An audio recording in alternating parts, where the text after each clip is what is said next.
शर्मा मौके पर मौजूद हैं। मुख्यमंत्री डॉक्टर मोहन यादव को आप देख रहे हैं और सुनिए उनका क्या कहना है।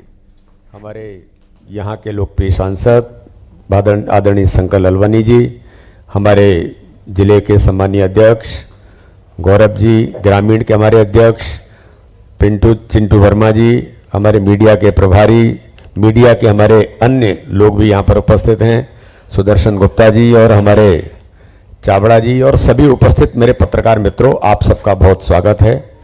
आज की हमारी इस पत्रकार वार्ता को विशेष तौर पर आपको आमंत्रण इसलिए आज आवश्यकता लगी कि इतनी बड़ी सौगात माननीय प्रधानमंत्री नरेंद्र मोदी जी ने और आदरणीय रेल मंत्री जी का हमेशा से मध्य प्रदेश पर जो पैनी नजर रही है, आज उसका परिणाम है कि मध्य प्रदेश के अंदर मालवा निमाड़ को महाराष्ट्र से जोड़ने का जो वर्षों की मांग भारतीय जनता पार्टी के सभी सम्मानीय जनप्रतिनिधि, भारतीय जनता पार्टी का संगठन अपने इस विकास के लिए इस कनेक्टिविटी को लेकर के जो करता रहा, आज हमारा सौभाग्य है हम कोटिशय माननीय प्रधानमंत्री जी का, माननीय अश्विनी वैष्णव जी का और इसके लिए अथक मेहनत और परिश्रम हमारे मुख्यमंत्री जी ने जो किया, हमारे जनप्रतिनिधियों ने किया, उसके लिए हम उनका बहुत हृदय से आभार और धन्यवाद करते हैं।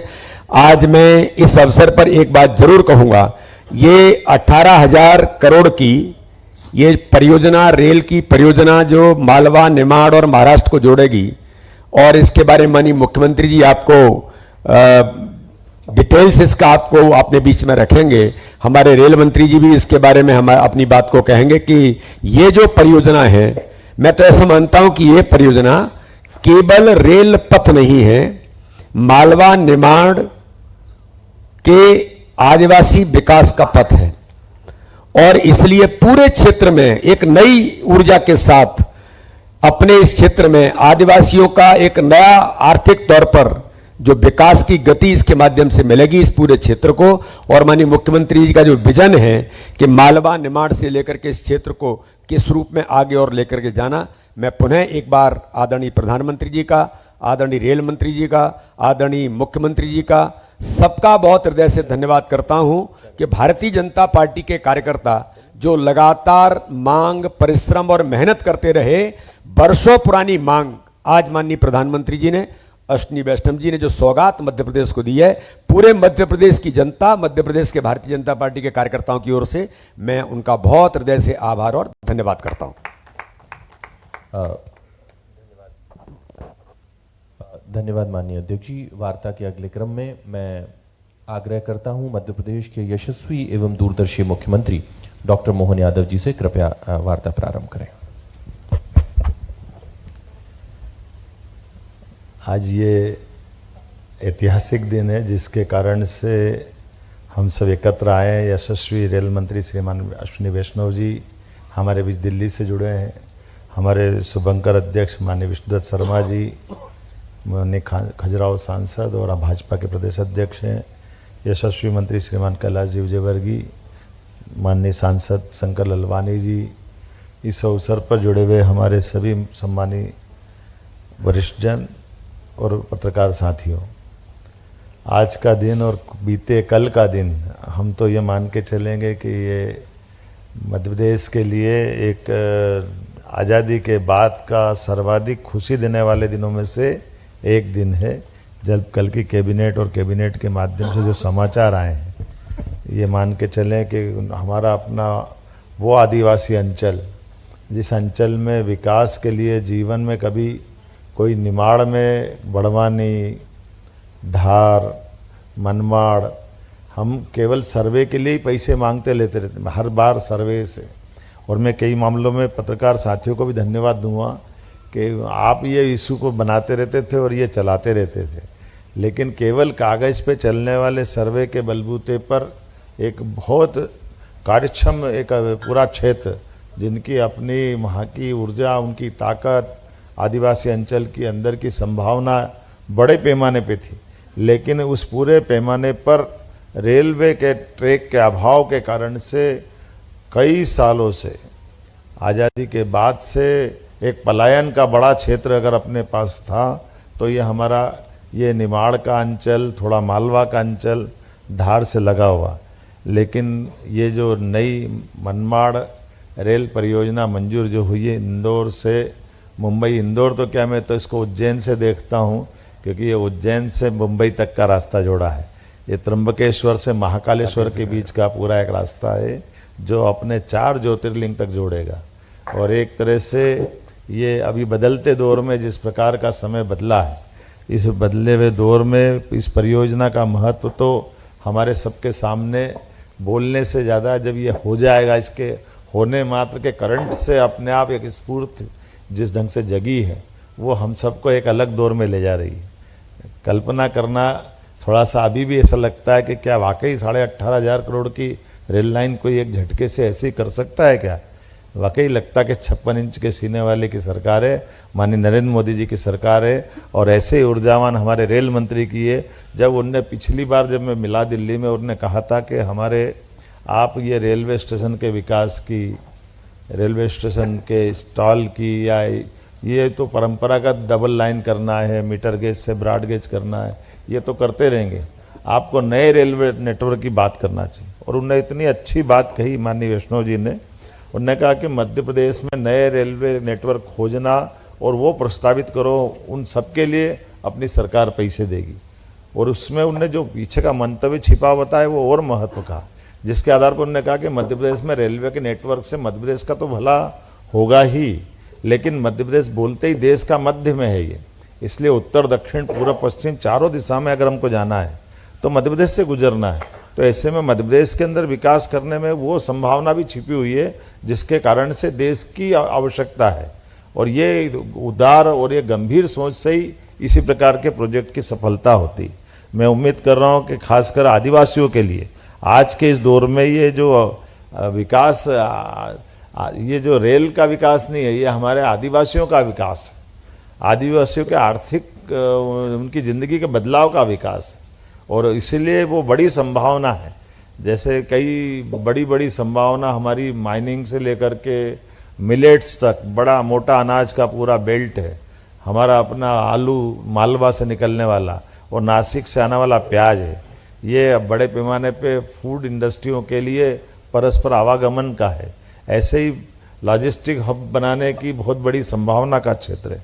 मुझे जो बताया गया है, जिसमें विस्तार से तो माननीय अश्विनी जी बताएंगे और फिर अपन विस्तार से बात करेंगे, लेकिन इस बात के लिए मैं आश्वस्त करता हूं कि आज की प्रेस कॉन्फ्रेंस में हम ये बात करने वाले हैं कि रेल की सुविधा जब तक 4 साल में ये डेवलप होगी तब तक समान रूप से राज्य सरकार भी विकास का रोड मैप बना करके समान रूप से पूरे क्षेत्र में विकास के लिए आज से ही संकल्प कर रही है कि हम अपनी रेल लाइन के बनते बनते तमाम प्रकार के विकास के जो पैमाने हैं जिसके आधार पर वो पूरे क्षेत्र में विकास का नया ये अवसर अच्छे से संपन्न होगा, इस पे बात करेंगे।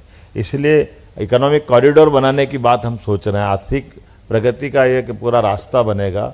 इसीलिए बड़वानी, खरगोन, खंडवा, धार, इंदौर, उज्जैन, इस पूरे बेल्ट में जैसे हमने पहले एक प्लान किया हुआ है डेवलपमेंट की दृष्टि से कि ये जो हमारा वास्तव में रेल नेटवर्क जुड़ रहा है, जो बड़ी कठिनाई के बाद भी लेकिन बड़ी उपलब्धि होगी, खंडवा से सीधा इटारसी, इटारसी से भोपाल, भोपाल से आगरा होकर दिल्ली जाने वाला बहुत लंबा रूट है, लगभग 200 किलोमीटर का चक्कर उसका भी बचता था। तो ये जो सीधी हमारी जो खंडवा से महू होकर के उज्जैन रेल लाइन आ रही है और नागदा होकर के दिल्ली जाएगी, तो ये लगभग 250 किलोमीटर का चक्कर बचाएगी। उसी प्रकार से ये रेल लाइन भी हमारे लगभग 200 किलोमीटर का चक्कर बचाने वाली। अब 200 किलोमीटर मतलब 4 से 5 घंटे हमारे सीधे बचेंगे। ये आज के इस दौर में वाकई में एयर डिस्टेंस की दृष्टि से तो ये सेंटर में था, लेकिन रेल पथ न होने का नुकसान था कि हम इतना लंबा, हमको सूरत जाना, अहमदाबाद उधर घूमते हुए जाना पड़ता था। अब सीधे आवागमन का रास्ता बनेगा। तो मैं एक बार फिर धन्यवाद भी दूंगा, जितनी बार बोलूँगा उतना कम है, लेकिन सारे पत्रकार मित्र तो यहाँ जुड़े हैं, इनसे अपन और बात करेंगे। अभी हमारे माननीय रेल मंत्री जी का और भी कहीं समय है, तो मैं उम्मीद करता हूँ कि उनका भी जोड़ करके उनका मार्गदर्शन ले लें। और ये अभी तो हमारा 2028 का कुंभ मेला है, लेकिन आपने शुरुआत में ये जो बड़ी सौगात दी है, मैं आपका अभिनंदन करता हूँ। ये बाबा महाकाल का आशीर्वाद हमारे इस रेल पथ के माध्यम से माननीय मोदी जी तक, माननीय वैष्णव जी तक पहुँचा है। और ये हम एक तरह से ऐसा भी मान सकते हैं कि हमारे पास एयरपोर्ट की कमी थी, तो ये मुंबई का एयरपोर्ट दिलवाने का काम आपने कराया है। ये नए हमारा सीधा एक मार्ग सुगम किया है कि अभी तक हम जहाज के जरिए सामग्री पहुंचाने के लिए अभाव महसूस करते थे। ये सीधा रास्ता रेल के माध्यम से कंटेनर वहीं पहुंचाएगा जहां दुनिया तक अपने यहाँ के प्रोडक्ट को हम पहुंचा सकते हैं। मेरी अपनी ओर से एक बार फिर बधाई। और आशीष जी अब माननीय अश्विनी जी को याद कर लें। एक बात इस अवसर पर जरूर कहना है कि मोदी जी और मोदी जी की सरकार जो तय करती है कि इस परियोजना को पहले ही टारगेट तय कर दिया है आदरणीय रेल मंत्री जी ने, 2029 तक परियोजना कंप्लीट होगी। ये मोदी जी की सरकार है कि जो हम कहते हैं उसे समय पर पहले ही टारगेट दे दिया कि 29 तक परियोजना पूरी होगी। तो आर्थिक कॉरिडोर तो है ही, रिलीजियस कॉरिडोर भी जो आपने कहा, ये भी आगामी आने वाला सिंहस्थ और सारी चीजों को कनेक्ट करेगा। तो ये अश्विनी जी को बहुत बहुत इस बात के लिए अभिनंदन, बहुत बहुत धन्यवाद। धन्यवाद माननीय मुख्यमंत्री जी। और अब वार्ता के अगले क्रम में मोदी जी के रेल विकास रथ के सारथी और मध्य प्रदेश के लिए बहुत चिरपरिचित जिनकी प्रभावशाली कार्यशैली है, मध्य प्रदेश की विधानसभा चुनाव में जिन्होंने सह प्रभारी का दायित्व निभाया और वो सारी रणनीतियां बनाई कि आज मध्य प्रदेश में विकासशील सरकार है, ऐसे आदरणीय अश्विनी वैष्णव जी से मैं आग्रह करता हूं, कृपया वार्ता प्रारंभ करें। मध्य प्रदेश के यशस्वी मुख्यमंत्री श्री मोहन यादव जी, मेरे साथी बीडी शर्मा जी, माननीय कैलाश विजयवर्गीय जी, आपके साथ सबसे पहले वेस्ट बंगाल में काम करने का मौका मिला था, और सभी उपस्थित सांसद श्री गजेंद्र भाई, शंकर भाई, सुमेर भाई, कविता बहन, उपस्थित सभी अन्य साथी, सबके नाम मैं अगर भूल जाऊं तो मुझे माफ कीजिएगा। एक सबका अनुज हूं, छोटा भाई हूं आपका, तो और सभी मेरे पत्रकार साथी। मध्य प्रदेश से ऐसा नाता जुड़ गया, आपने 3-4 महीने वहां पे काम जो करवाया, उसमें काम तो कराया, बिल्कुल अपना बना के रख लिया। जो प्रेम, जो अपनापन मध्य प्रदेश में है वो एक यूनिक है। मैं साथियों आपके सामने इंदौर मनमाड रेलवे लाइन की कुछ डिटेल्स रखना चाहूंगा। जैसा माननीय मुख्यमंत्री जी ने कहा, ये रेलवे लाइन केवल एक मध्य प्रदेश के हिसाब से नहीं है, ये पूरे देश को जोड़ने के हिसाब से रेलवे लाइन, मध्य प्रदेश की स्थिति भारत के मध्य में है, तो यहां जो भी काम होता है उसका बेनिफिट उत्तर को भी मिलता है, ईस्ट को भी मिलता है, वेस्ट को भी मिलता है और साउथ को भी मिलता है। तो ऐसा मध्य प्रदेश का एक स्वाभाविक तौर पे एक छोटे प्रेजेंटेशन के जरिए से करेंगे। जरा आप स्क्रीन शेयर करें। मनमाड इंदौर की नई लाइन, ये अपने आप में एक बहुत बड़ा प्रोजेक्ट है, 309 किलोमीटर का, और 18,000 करोड़ रुपए इसमें इन्वेस्टमेंट आएगा। ये लाइन अपने निमाड़ मालवा इस क्षेत्र को सीधा मुंबई से जोड़ती है, लेकिन केवल इस क्षेत्र को ही न देखें हमें इसका इमीडिएट बेनिफिट मिलता है ग्वालियर, झांसी, आगरा, कानपुर, लखनऊ और नेपाल के साथ जुड़े हुए एरिया, इन सब को अब जेएनपीटी पोर्ट की कनेक्टिविटी मिल जाती है, मुंबई फाइनेंशियल कैपिटल की कनेक्टिविटी मिल जाती है। ओवरऑल इकोनॉमी में, इंडस्ट्री में, मैन्युफैक्चरिंग में, कल्चरल एक्टिविटीज में, हर तरह की चीजों में अपने को एक बहुत बड़ा बेनिफिट मिल जाता है इस प्रोजेक्ट के बनने से। ये इसका की प्लान है। की प्लान का मतलब ओवरऑल प्रोजेक्ट का अलाइनमेंट किस तरह से जाएगा। इसमें धुले से नारदाना वाला जो सेक्शन है एक छोटा सा, ये सेक्शन 35 किलोमीटर का, इस पे काम पहले ही चालू हो गया है, इसलिए उसका एक बेनिफिट मिलेगा अपने को टाइमलाइन कम करने में। और ओवरऑल महू से मालेगांव तक करीब करीब NH52 के पैरेलल जाएगा, और उसके बाद में मालेगांव से मनमाड़ स्टेट हाईवे के पैरेलल जाएगा, मनमाड़ के नॉर्थ में ज्वाइन करेगा, और उसके आगे कंप्लीट रेलवे नेटवर्क एग्जिस्टिंग है। अगर जिलों की बात करें तो जिले कनेक्ट होते हैं, नासिक, धुले, ये दोनों महाराष्ट्र में हो गए, बड़वानी, खरगोन, धार और इंदौर ये जिले हो गए मध्य प्रदेश में। ये पूरा मैप है, जिले के हिसाब से इसको रखा गया है रेलवे लाइन को। जो बड़े शहर और इंडस्ट्री और एग्रीकल्चर के सेंटर्स हैं मध्य प्रदेश में, जो सेंटर्स जुड़ते हैं उनके नाम है, और महाराष्ट्र में भी उनके नाम है। नाम के प्रोनाउंसिएशन में गलती ना हो, आप आशीष आप पढ़ लो नाम, या बीडी भाई आप पढ़ लो। हमारे अगर बात करेंगे तो ये सीधे सीधे इंदौर, धार, खरगोन, बड़वानी ये सीधी कनेक्टिविटी हमको मिलेगी, और इसी में लगभग हमारे अपने ये जो बाकी के लगभग जो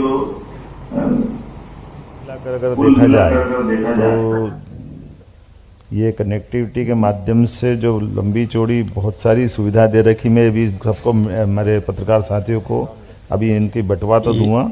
ये जो लेकिन जैसे नासिक, धुले, नंदुरबार ये प्याज के हब हैं। ये नई वैकल्पिक लाइन का हमारे ज्वार, मक्का, ये मिलेट्स जो अपने इस खरगोन, निमाड़ के बेल्ट में होने वाला है, ये सीधा सीधा एक तरह से इंडस्ट्री में हमारे कृषि आधारित उद्योग का तो बढ़ावा दे गई, बड़े पैमाने पर टूरिज्म, इंडस्ट्री और माइनिंग के सेक्टर को बहुत मजबूत करने वाला है।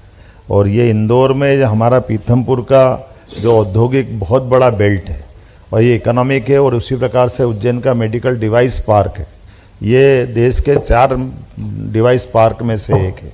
इसका सीधा सीधा लाभ मिलेगा। 4 ज्योतिर्लिंग से हमारा इसका संबंध आने वाला है। चारों ज्योतिर्लिंग हमारे घृष्णेश्वर, त्र्यंबकेश्वर, नासिक और ये महाकालेश्वर ये सीधे सीधे संपर्क में आएंगे, और यहाँ से शिरडी के साईं बाबा को जाने के लिए भी सीधा रास्ता मिलने वाला है। ये आने वाले 2000, अब मैं तो निवेदन इतना ही करूँगा कि 29 की जगह 28 पूरा कर लें, तो ये सिंहस्थ हमारा 28वां होने वाला है, उसका लाभ हमको मिल जाएगा। तो इस तरह से एमपी के जो स्थान है, बागड़ी, जरवा, नीमगढ़, सेंधवा, ये जो कनेक्ट, हाँ ये भी है ना लगातार।